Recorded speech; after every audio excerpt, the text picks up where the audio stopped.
पता है, पूरी दुनिया में हर चीज का एक दिन होता है, लेकिन ओडिशा ने एक पूरा दिन डेडिकेट किया है अपने सबसे आइकॉनिक कंफर्ट फूड को दही बड़ा आलूदम। लेकिन ये शुरू कैसे हुआ?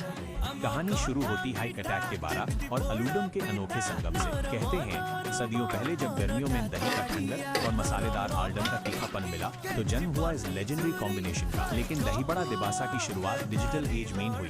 2019 में सोशल मीडिया पर ओडिया फूडीज ने एक मुहिम शुरू की अपने कल्चर और मिट्टी के स्वाद को ग्लोबल पहचान दिलाने की, और तब से हर साल 1 मार्च को पूरा ओडिशा दही बड़ा दिबासा मानता है।